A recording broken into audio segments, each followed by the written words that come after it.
the Iowa City Council Economic Development Committee, Friday, September 15th, 2017. Item number 2, I'm sorry, normally go around the room and introduce people. Can I get people in the audience first? I'm Charlie Eastham. Brian Senf, Iowa City Area Chamber of Commerce. Carol Bonsack, Greater Iowa City Area Homebuilders Association. Pass those around if you want. Simon Andrew, Assistant to the City Manager.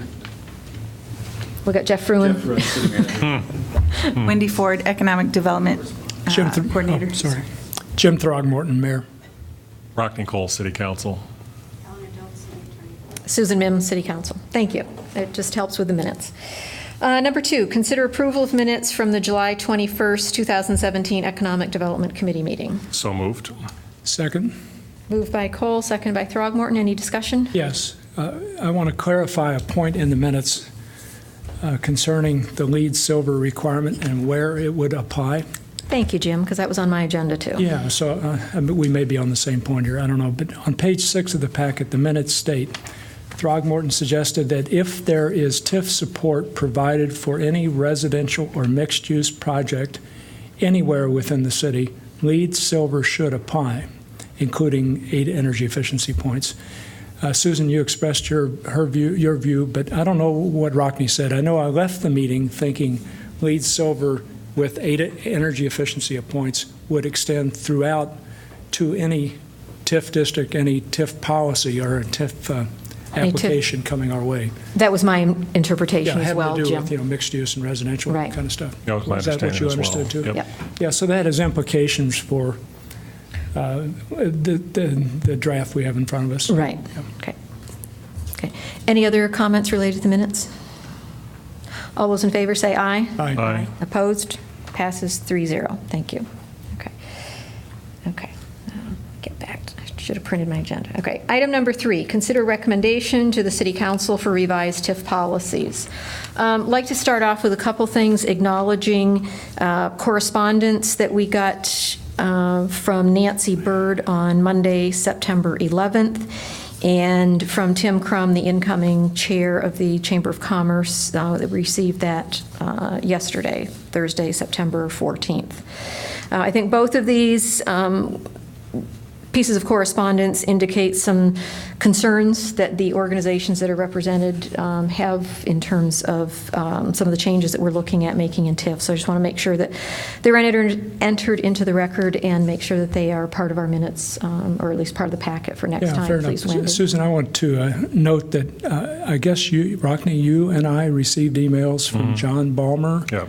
and Todd Verhoff. Yep.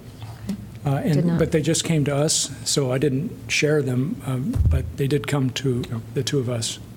And they expressed a strong concern about, I don't know, the economic development implications of the amendments that have been proposed. I would encourage that those are forwarded on to Wendy. I would certainly be interested in seeing a copy of those and have them as part of our packet, part of the record for the future. Thank you. Okay. Wendy, could you remind me to forward those 2 emails to you? Okay. Thank you.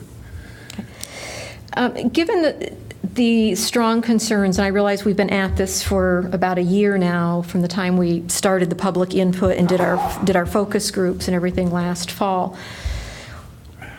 From my perspective, we're looking at making some very, very significant changes that will have unknown impacts on the economic development downtown in terms of what we're talking about doing. One of the suggestions that was made in one of the pieces of correspondence, this came from Tim Crum, was a request to actually defer action on this until there was a little bit more time to study this and maybe get a little bit more input on potential impacts on the economic development of the downtown area. Given that, and this may be a little bit out of our ordinary operations, but I'm going to make a motion to defer action on the revised TIF policies, I guess I would say for at least 3 months until we can get more input and do more analysis on the impact economically downtown.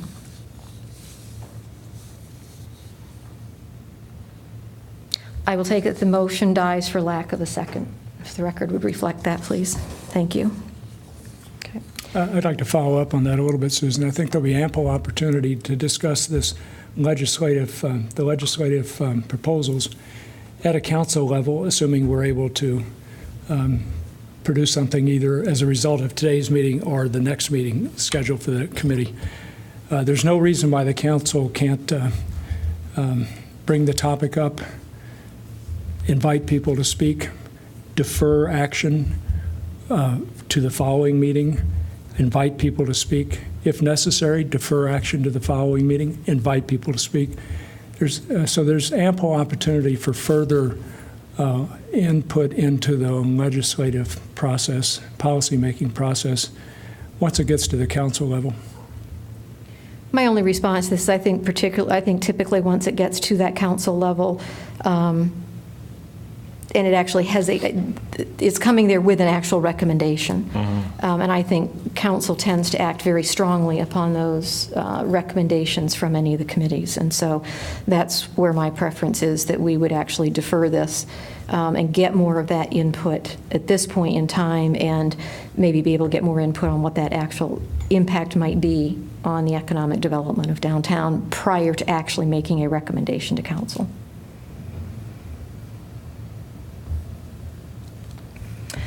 All right, moving forward then, to consider a recommendation, I would suggest that we start through the policy, the draft policy that we have in front of us. Starting with sustainability, given that we have addressed that one issue of the fact that the silver LEED certification would in fact apply citywide to any TIF, any urban renewal TIF areas across the city. With that change, are there any other recommended changes to the section on sustainability? No, but just to make sure we're on the same wavelength, it's my understanding that it would be LEED Silver with at least 8 points being awarded for the energy performance stuff. Yeah, basically what I'm saying is it would be the language that is in front of us in the draft, except for the change being made that this applies to all TIF districts across the city, not just the downtown. And it's not all projects within all No, TIF districts? it's only residential, office, and mixed-use buildings. I believe Yep. that. Yeah, that's what I understood. That's the way we understood it. Does any member of staff have any concerns with that we have not kind of fleshed out? Oh, so you're essentially isolating the industrial projects? Right, Okay. right. Separating them out. Separate. And we also, said remodeling did not apply, and if it was a jobs TIF, that did not apply. It's all new construction. Right, yeah, so, okay. Moving on to downtown building heights and character, there's quite a bit of change to this with the addition of the text that Jim had sent in since our last meeting. The comments that I'm going to make aren't going to surprise any of you, but I am not supportive of attaching the map that is on page 106 of that desired height map from the downtown and riverfront crossings plan. I don't believe, and we had a memo from Jeff explaining where that map came from and kind of the process that was used. I don't believe that map has been widely enough scrutinized by the public to indicate that they really, in fact, do support those limitations on height.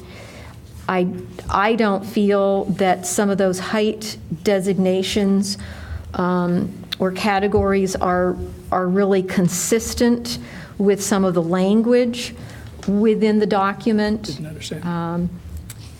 To me, the document talks about higher buildings at the corners.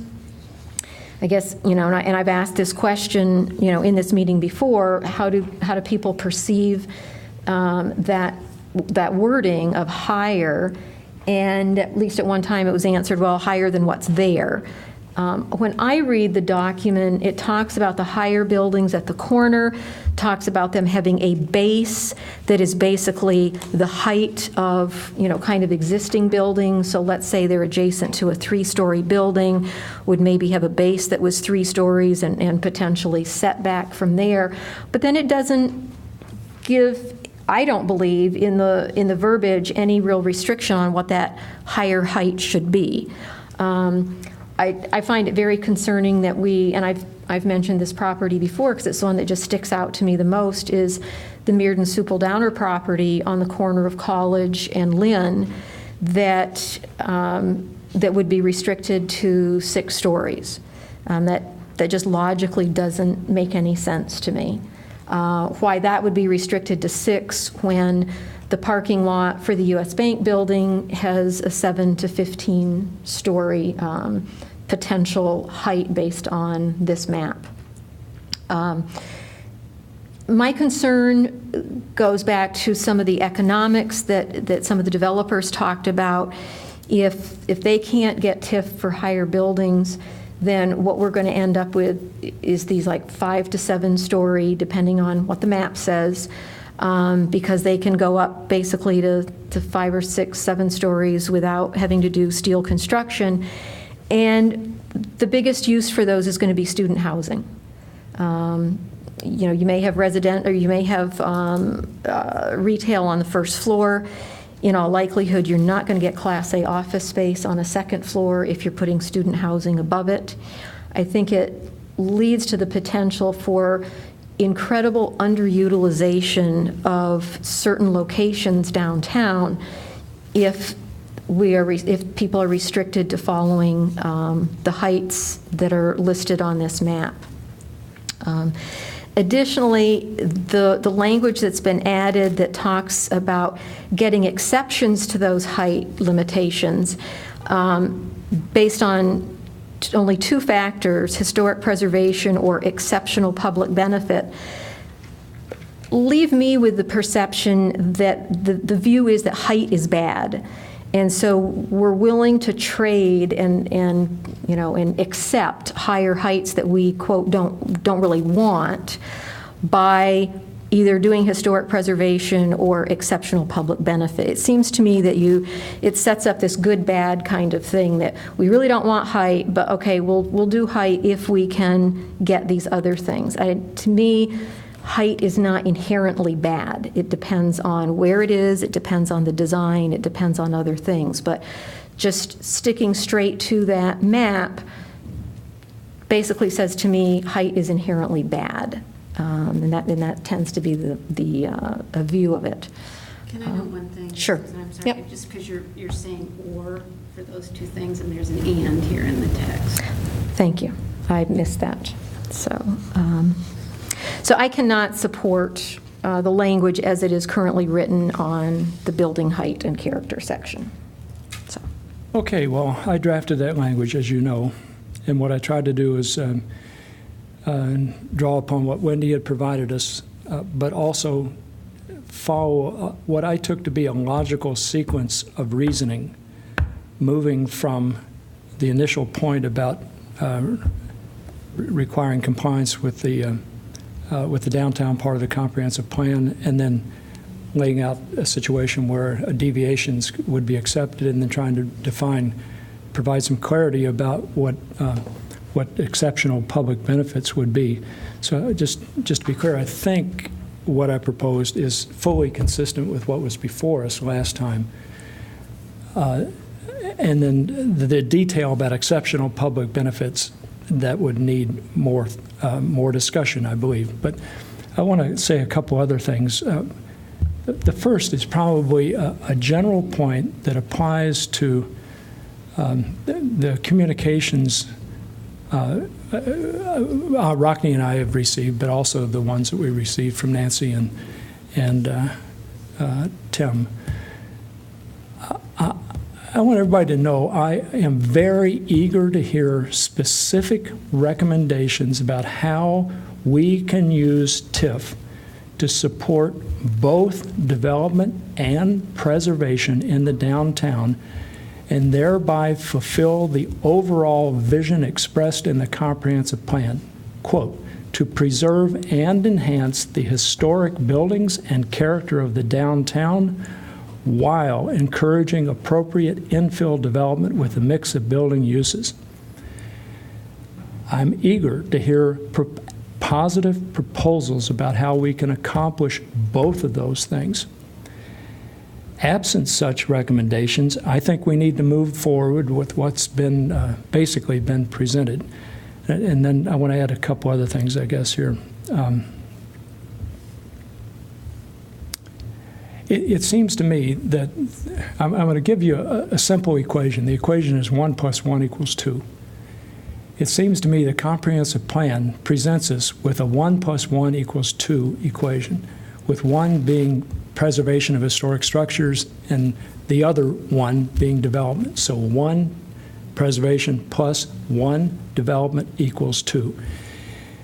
And I don't understand it, but many critics of what's been proposed in terms of our draft policy seem to equate 1 with 2, that 1 equals 2, 1 being development. The critics have not directed any attention in any of the processes we've gone through about how TIF policy can be used to, preserve the historic character of the downtown while also advancing development, et cetera. So that absence of concern for preservation of the most important part of this city and that gives this city historic character and identity is really very frustrating. So just to repeat my general point, I'm eager to hear recommendations about how we can use TIF policy to accomplish both of those objectives simultaneously. And if I don't hear it, I want to move ahead. I guess I would add 1 to that and try to make 3, since we're doing arithmetic today. The other important fundamental question for me is what we're really doing is we're giving developers a lens to help them identify in their development process. The third point is, how does the community at large benefit from the use of TIF? We understand the argument that TIF, of course, benefits the developer, him or herself. I also understand that when you grow the tax base in the abstract sense, you can have more tax revenues. We get that argument too. But I think the more concrete issue is how does the development itself benefit everyone? And I think you talked about, for example, an arts center or something generally open to the public that isn't just an amenity for the residents of the building itself, but is something that the entire community can enjoy. Now, I'm not going to enumerate every one of those things that would consist of, but I think that's what we're really talking about. And ultimately, at the end of the day, as Eleanor has reminded us several times, this is not a regulatory code. This is going to ultimately be interpreted by a sitting body of 4 or more people up there in those seats. And I think the other thing is that, for example, we haven't had this discussion in detail, and I'm not saying I want to do this, but our map that we seem to be struggling with so much, it can be modified. I mean, as far as I'm concerned, but it have to be modified through a public process. I'm not saying modify the entire comprehensive plan, but so, for example, one thing that jumps out at me, and I'm not saying that we should decide that now, is the U.S. Bank location where there's a little tiny square for 7 to 15 levels, and there's another area outside there 4 to 6 level. Well, that strikes me as a location that, look, 7 to 15 on that particular site, I'm not saying I want to do that, but Jeff, maybe you could clarify, how hard would it be if we wanted to? Presumably it would just be, we'd probably want 4 or more in the council seat just to change the height limitations. The other part of it is you identified a public process. I think absolutely. Ultimately, we're allowing these exceptions. We're not capping anything. This is not a regulatory code. And all it will do for the developer that wants to participate in this public process to engage and to get the feedback on that. So that is something that I guess the map, I think there's a lot of different 7 to 15 level areas that I think we could change into the future, but we would do that through a public process. What I'm trying to avoid is that all of a sudden in the future, whoever sits on council seats in the future, all of a sudden you get a proposal, it comes up at a meeting, and all of a sudden the community is surprised. And we want to just communicate this, what our values are. So that's where I come in. These colors presumably can be changed. I mean, does anyone have any feedback? I mean, how easy would it be to change the colors if we decided to do it? I mean, if we adopt this as policy, what would we need to do to change the colors on this map? Well, I think the simplest thing to do would be to amend the comprehensive plan and put a new exhibit in the comprehensive plan, and with whatever changes you wanted, which the council would do through planning and zoning process. As part of this TIF policy, I suppose you could list Exhibit D as an amended version of the plan, but I think that those would best be left in sync. Yeah. So I would suggest you go through the comp plan process. Yeah, I mean, so that would be, but we wouldn't necessarily have to modify the comprehensive plan. We have to reopen the entire thing, or could you make a tweak to the comprehensive plan consistent with the development proposal? I mean, I guess that's what I'd like clarity on. No, I think if you want to amend the exhibit in the comprehensive plan, it's a full amendment to the comprehensive plan. Okay. Otherwise, you need to build the flexibility in this policy to deviate. Well, and I think as to the latter point, Jeff, I mean, it seems to me that, you know, we are incorporating by reference the comprehensive plan into this policy. And I think that if we want to have a deviation, I don't see why we can't do that, but I think it should be through a public process first before we end up changing this expectation, because that's really what this is this represents expectations of the community as a whole. We as elected leaders can modify that, but before we do that, I think we need to give the public input to change that. So I guess to clarify my point, I would like, you know, into the future, if people want to change this in terms of the plan itself, I don't think we need to change the comp plan. I think we can build that into the policy itself. So in other words, you're saying, Rockne, that you think, I guess I'm trying to make sure I understand what you're saying, that in terms of changing the map or the flexibility of the use of the map, building that into the policy, is that what you're saying? Yeah. Oh, I'm not quite following you. I think you and I are on the same wavelength there. Frankly, I was a little bit confused as you were talking there at the end. It's one thing to say we're going to retain the comp plan as it's written, except go through a public process in terms of reconsidering the details about this and revising this. I mean, we could do that. I don't think it'll be easy, but we can do it. And we don't have to amend the whole comprehensive plan or the whole downtown part to do that. Then there's a question about between now and that moment. Yeah. And I think in the interim, if that's what we choose to do, if we want to move in that direction, we probably would need to have some process for permitting deviations from the general point about in the policy as strict opposed to the plan. compliance with the downtown part of the comp plan and this particular map. We'd have to, in the interim, have some process for deviations. And that's the point that I'm making, Jim. Yeah, I think the question is how strong is your deviation, I shouldn't say strong, how flexible is your deviation language? Because we did identify there's certainly some flaws in this map. Yeah, the one-story building, the U.S. Bank lot that you brought up, it's really unlikely that property is going to develop with 7 to 15 story tower and another 4 to 6 story tower on that one block. So there are some flaws in that map, but again, if the flexibility is built in that meets a level that you're all comfortable with or the council's comfortable with, then I don't think you need to go through the process of amending the comprehensive plan. I guess I'm comfortable with that flexibility. Ultimately, what we're talking about is we've always acknowledged that we don't have to apply every word of the comprehensive plan, and that we were, as a discretionary matter, going to try to incorporate that as a guide to future development. But I think in terms of the policy itself, I don't see why we can't build in that flexibility for the appropriate project. But when that would occur, we would have, we would have a community discussion about that. And I think that's really what we're trying to avoid. And as I see it, what is the concern that we've had with heights? It's not that we don't like height. And I'll just say for the record, contrary to public perception, I am not categorically against 15-story buildings. I am not. I think it's a question of where it's located, and I think also how much the building itself is in line with the document itself. So I think, I'm willing to have the flexibility in the policy itself, but I do want to make sure that the flexibility doesn't then swallow the plan itself, and then we'll end up right back where we started from. Yeah. So I think that's where you get your language in terms of the exceptional circumstances. Yeah, and Yeah. on the height point, just to be, so people know, the height diagram itself indicates that there are several locations where buildings of up to 15 stories are permissible. So it's not as if we're saying everything has to be 2 to 3 stories in height, and we're not doing that.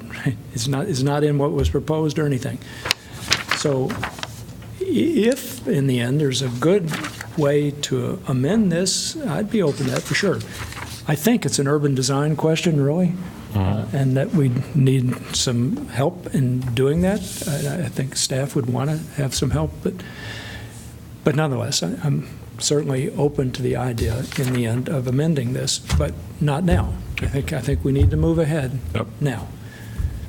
I agree, John. I think the key focus for the committee today is on the deviation language. So if a project comes forward that is outside of the bounds of the height category of the particular parcel, what considerations may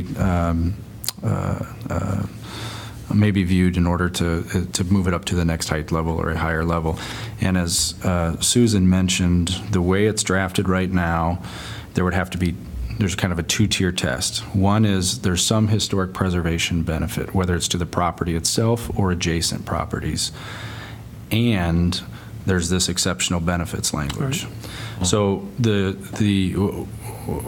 I think the challenge, or at least what you need to recognize, is there are going to be some properties in this downtown area that may not have the opportunity for a historic preservation benefit. If the property itself is not historic or eligible to be historic, and if it's not adjacent to other historic structures, then that property by itself may not be able to satisfy this criteria. I haven't gone through here to tell you exactly where those might be, but I think there could be some examples there. The exceptional public benefits language, I think, is pretty flexible as written. It states these public benefits may include but are not limited to. So I think you're trying to provide some illustrative examples, and I would take that to say that if there's examples beyond these 4 presented here that are brought forward by a developer, that you all would consider those, and you could under this policy. So to me, the real limitation on the deviation language is that mandatory historic preservation piece, knowing that not all properties may not. So I have a suggestion. I think you're right, Jeff, and I have a suggestion then about that, make it more conditional. In other words, if a proposed development is located adjacent to properties that are eligible for historic landmark designation, then the project must facilitate architecturally, material, and or financially preservation and enhancement of those adjacent properties. All right, so then you understand, so make that conditional instead of something mandatory that all projects would have to do. And then with regard to the exceptional public benefits, I can assure you I recognize the challenge associated with defining what those exceptional public benefits would be. And what I presented in this draft was my efforts to define them, but I'm definitely open to hearing other ideas. And I think the property owners and developing community could identify, what's the right word? What words did I use? Exceptional public benefits that they think would warrant deviation from the general principle. And other members of the community might have some other things in mind, too. And I presented, four that I thought would be worth getting on the table. Well, I like two of your suggestions, Jim. It says incorporation of attractive public space that is available and accessible to all city residents. I think that's broad enough. That's what I'm talking about, is not only an amenity for the residents, not that there won't be amenities exclusively for the residents, that's fine, but if you have a structure that benefits from TIF, a portion of that should at least be considered in terms of this deviation. And one thing I'd want to clarify, Jim, are you saying that you would need historic preservation and an exceptional public benefit? Because I would be comfortable with an or. I definitely meant and. If for any project that's located next to historic properties eligible for historic landmark designation, I think it's important for the project to somehow contribute to their preservation, and I identified 3 different ways it could do that, but then also provide some exceptional public benefits. Okay, well, I guess as long as I want it to be strict, frankly. I don't want to make it easy for people to get deviations, but I want to have a pathway where deviations can be obtained. And to clarify, Mayor, your historic preservation piece there, if a property is not historic itself but sits next to a historic property, are you looking, or are you thinking that the design of whatever is proposed is complementary and enhances those nearby historic buildings? Or are you actually thinking that the developer, who may or may not control the adjacent properties, takes on the ability to designate it historic or to reinvest in that property? Well, that's why I use these 3 different words: architecturally, materially, and/or financially.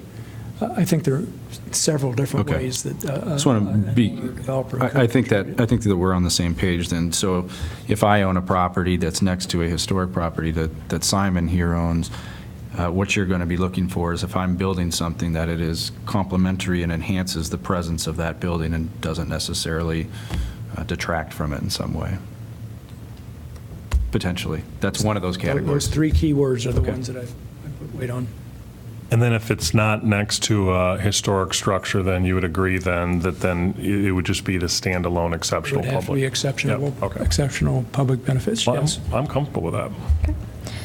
All right, any other comments then on the height and character?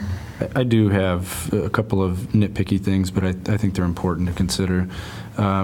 The exceptional public benefits language, that paragraph is what I'm looking at. The first sentence includes the city's current statement on fostering a more inclusive, just, and sustainable city. Just want you to remind you that language potentially could change as soon as a couple of months when the council does It could, yes. So one option would be leave it in and amend the TIF policy if there's a conflict after the strategic plan's adopted, or put the period at the end of strategic plan vision and just automatically refer to that document. Sorry, I found myself trying to find something and I lost the train of your thought at the very end. If you were to end the sentence after the word vision, so it would say, and which advances the strategic plan vision, then you're not going to get into a situation where a revision to the strategic plan I see. may cause some conflicts here. I personally would rather retain the inclusive, just, and sustainable language. I think it's really important for our council. And if a future council wants to amend it, well, they would have the power to do that. Okay. You could also remove the reference to strategic plan then. Yeah, because who's going to be against those things? Fostering a more inclusive, just, and sustainable city. Okay. If you want to avoid conflict. Okay. It's a good suggestion. That makes sense. The last clarification I would have in this paragraph gets at your example number 4, which is carbon neutral, LEED Gold, or Platinum certification. I'm just trying to interpret whether you are saying it would be a carbon neutral LEED Gold building or carbon neutral LEED Platinum building, or if you intended for there to be a comma after carbon neutral, so carbon neutral, LEED Gold, or platinum. Because you can certainly achieve LEED platinum or LEED gold without achieving carbon neutral status. Good question. Yeah, I think I was conflating those.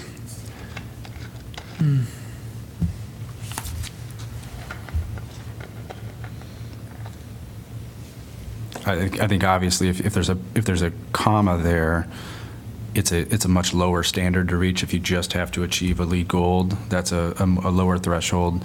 Contrarily, if it's a carbon neutral LEED gold or platinum, that's a very tall threshold to meet. I use it. Yeah, I think you raise an important question.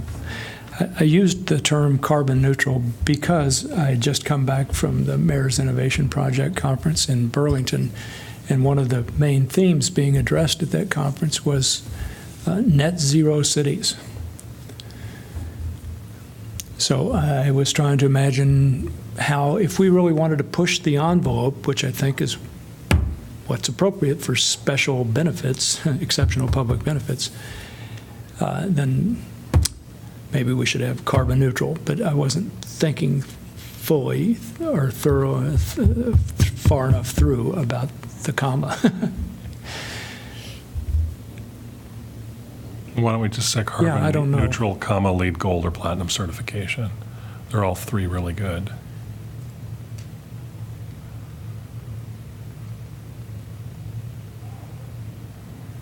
Yeah. I mean, I'd be willing to go with that, and knowing that we'll be entering the council level legislative process, and maybe we'll hear some feedback that changes our minds about that. What about the or versus and? Are we saying that all four criteria would be have to be met for the? Because I think of, for example, I love the one for job training and opportunities for low-income youth. Nothing better than that. Awesome. But that may be, for every project, difficult to certify that we're doing. So would you want and or there? I guess I think it should be or. So it's. I think and works for me because it says these public benefits may include but are not limited to, and it's just a list of. Yeah. Okay.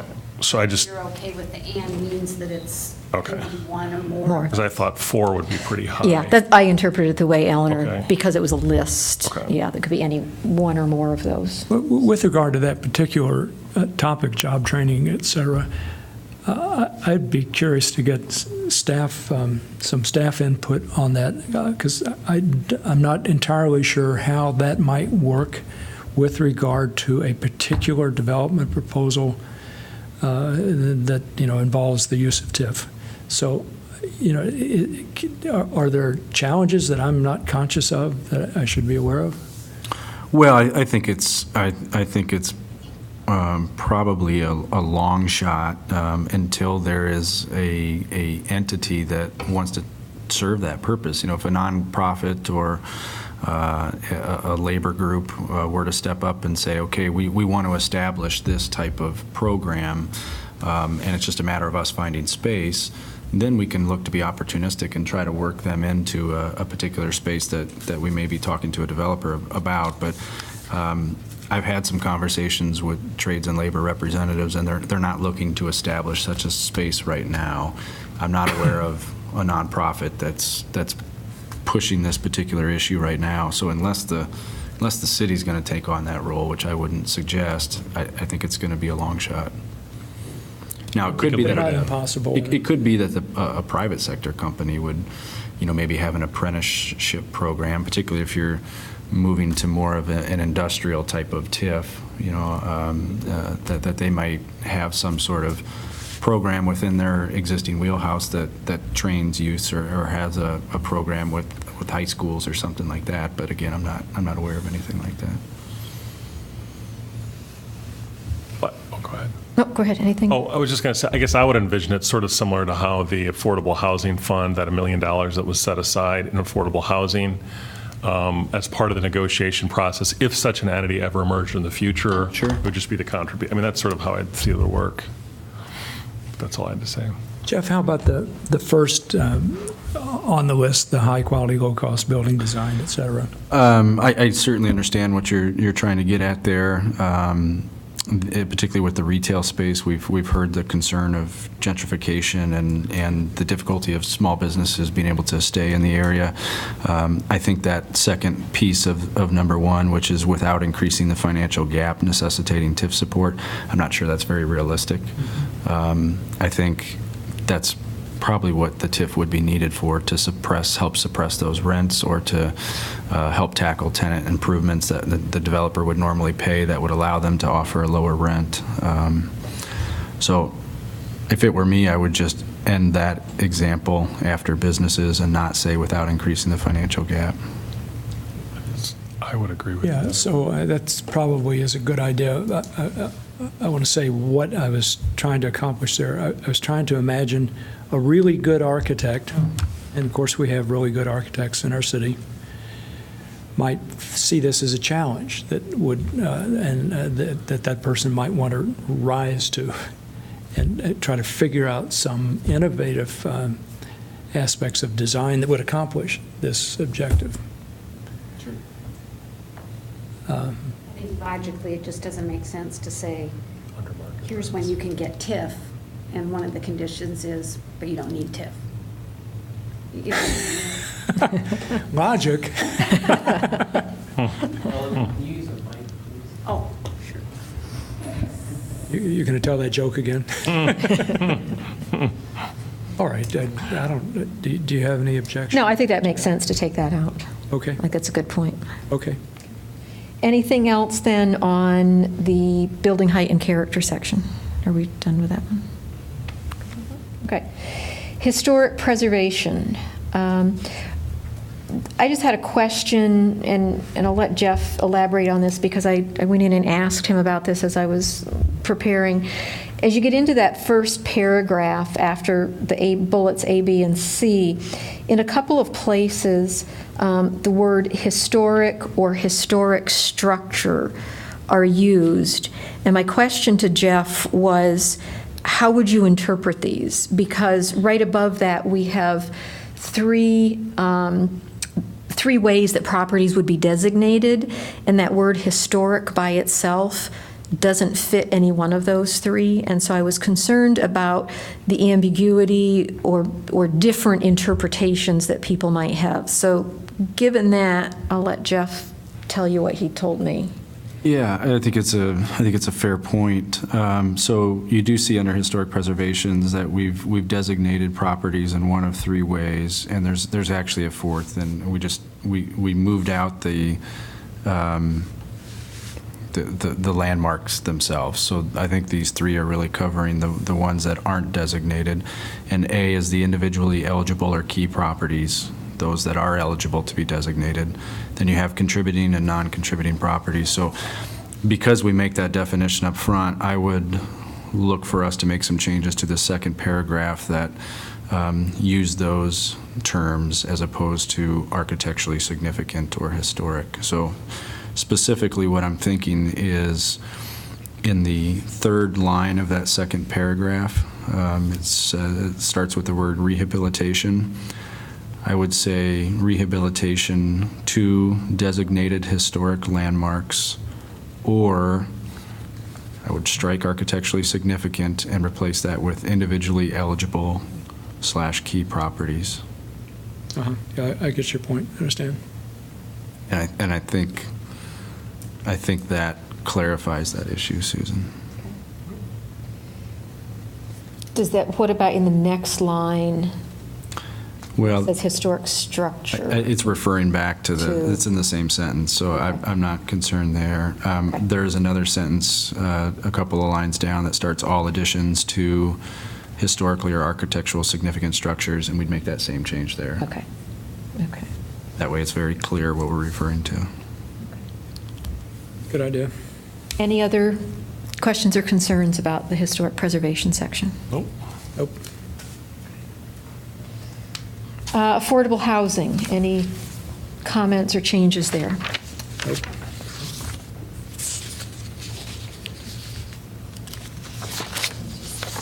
Bear with me, keeping up with my notes for my own reference, too. And, oops, here, social justice. We're good to go. Quality jobs. I think we pretty much cleaned these up last time. We're good. Other public interests.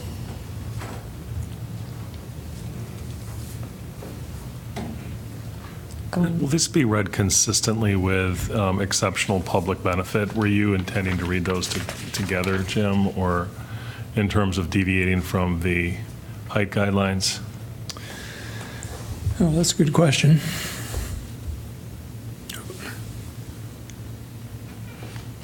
Under public interest? Is that what you're referring to, Yeah, Rockne? the other public No, interests. this one was actually separate. Help me if I'm wrong, Jeff, but I think this was referring to a district-wide TIF that we could use for public benefit. Right. Good point. This wasn't project-based. Okay. This was using district-wide TIF money for public good of arts, cultural activities, that type of thing. Yeah, Mike? for example, when we presented the budget, we indicated our intention at some point to bring forward to you being the council, support of the Englert Theater capital campaign. And we would look to use TIF for that, but we wouldn't necessarily, the Englert's not generating tax increment. Oh, that's right, yeah. So we would use district TIF to support the preservation of the Englert Theater in that particular instance. Yeah, good deal. Yep. Underwriting and applications, anything there?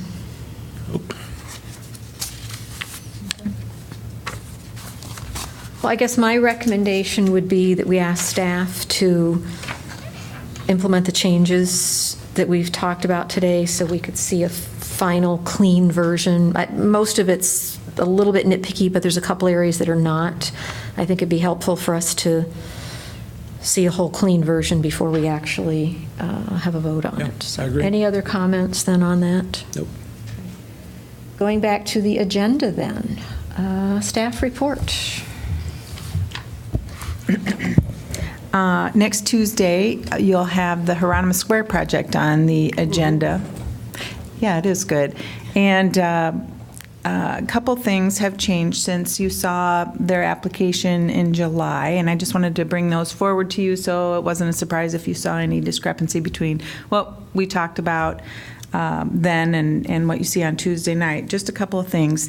The layout for the vestibule area, that space between the two buildings, has had some modifications to it, and where square footage in the terrace has changed a little bit to make way for moving the swimming pool indoors, which is a requirement of the hotel brand. The final numbers on the hotel and residential and parking units have all changed by 1 or 2 units or so, but we've made a sentence, I think, or so in the development agreement that allows for any changes like that aren't substantive to the project to be managed okay by the city manager. I think those are the only things. Am I missing anything? Oh, and the affordable housing, yeah, the big thing, was ironed out when you were here last, and they presented. We had talked about having 7 affordable units on site. 7 is the amount required by their having 45 residential units on site. They have committed to putting 2 of those units on site and have yet to decide whether the other 5 will be satisfied on site or by their paying a fee in lieu of. And then the way we came about agreeing to that was that and help me if I stumble over this or get it backwards. As you know, the TIF requirement is that 15% of the residential units be in a TIF project be for affordable housing. In Riverfront Crossings, that number is only 10%. So we took the difference between the 10 and the 15, which is it's 5%, but it's only 2 of the units, and required those, because they're going to be getting the TIF, to happen on site. The other 5 required by the Riverfront Crossings Code, and having the flexibility to either be on-site, off-site, or provided by fee in lieu. We're letting them have that flexibility, because that flexibility is built into the inclusionary housing code. I know that was a very circuitous way of describing that, but Very creative. That sounds good. It'll be before us on Tuesday anyhow, right? I get to do it again. I think those are the only changes, right? Okay. Anything else from staff? It looked like everybody was available for a meeting on October 10th, so I'll send out a meeting announcement for that. I think that was all we had. That's all I had. Anything from the committee? Any other business? Do we have a motion to adjourn? So moved. Second. Moved by Throgmorton, second by Cole. All those in favor say aye. Aye. Aye. Opposed? None? 3-0. We are adjourned